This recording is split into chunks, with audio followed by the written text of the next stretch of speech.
Hello, and welcome to my reflective analysis presentation. In this short video, I will be reflecting on my personal evolution as an educator, exploring various components of my learning journey that have continued to shape my philosophy of education. Join me as I walk you through the key moments, insights, and experiences that have influenced my development, and how these have helped me form a deeper understanding of effective teaching and learning.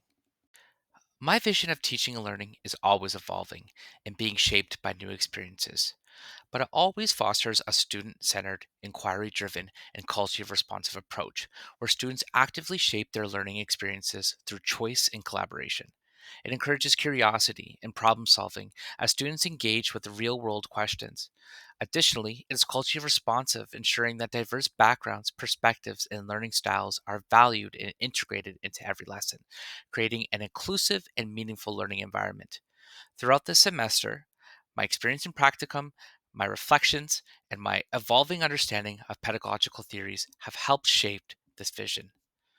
My personal motto I use regularly is meeting students where they're at.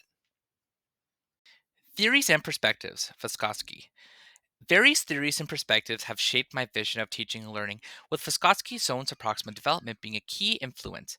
His learning style explains that learning happens best in the space between what students can do independently and what they can achieve with guidance or collaboration.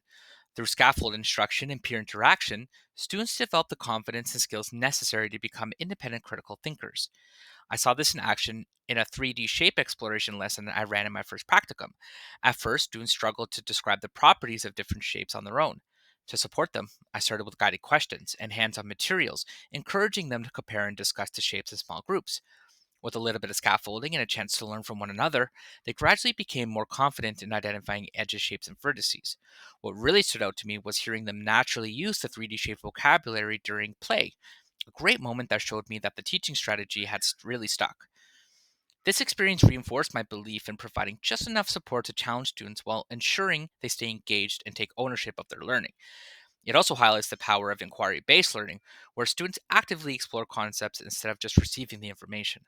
By applying these strategies in my own teaching, I can create a learning environment that supports growth, collaboration, and deeper understanding. Theories and perspectives, culture responsive pedagogy. As I continue to grow as an educator, I've come to see the importance of incorporating Indigenous perspective into my teaching. A key moment in the learning was reflecting on the land acknowledgements during our practicum, something we explored in week 4 of our DLP prompts indicated on the slide here. While they were recited daily, they often felt routine rather than having deep meaning. I came across a meaningful approach that changed this practice, a land acknowledgement song created for young learners. It made the acknowledgement more engaging and easier to understand and more impactful, emphasizing the Indigenous knowledge should be a natural part of the daily learning rather than just a routine statement. Indigenous education is all about learning through relationships with the land, community, and one another. This connects well with Vygotsky's idea that we build knowledge through shared experiences. In my own teaching, I try to bring this to life through a play based learning approach and a natural based inquiry, helping students connect with the learning in a real and meaningful way. Looking ahead, I want to go beyond simply acknowledging Indigenous perspective by instead actively exploring them with students through hands on activities, oral traditions, and students led inquiry. My goal is to create a classroom where everybody feels included, engaged, and connected to what they're learning in a meaningful way.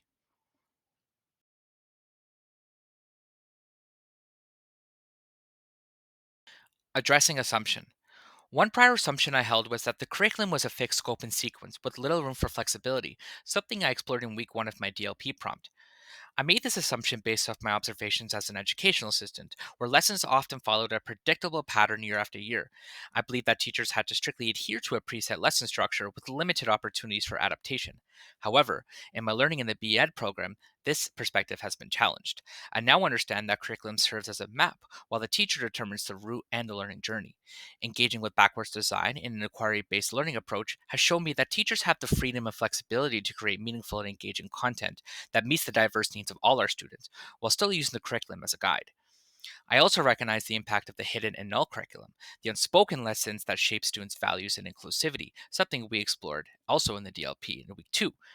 The hidden curriculum, such as classroom culture and implicit messages, influences which perspectives are valued. When certain cultures or histories are omitted, students may perceive them as less important. The null curriculum, what's left out, also shapes perceptions, especially regarding Indigenous perspectives, diverse histories, and social justice, which has often been misrepresented. In conclusion, my journey as an educator is shaped by key moments, theories, and experiences that have expanded and refined my vision of teaching and learning. From embracing a student centered, inquiry driven, and culturally responsive approach to integrating Vygotsky's zones of proximal development and Indigenous perspectives, my understanding of effective teaching has evolved into a more dynamic and inclusive philosophy. I now see the curriculum not just as a rigid set of expectations, but a flexible tool that allows for creativity, adaptation, and responsiveness to students' needs. Thank you for joining me in my reflection on my journey, and I'm excited to continue learning and evolving as an educator.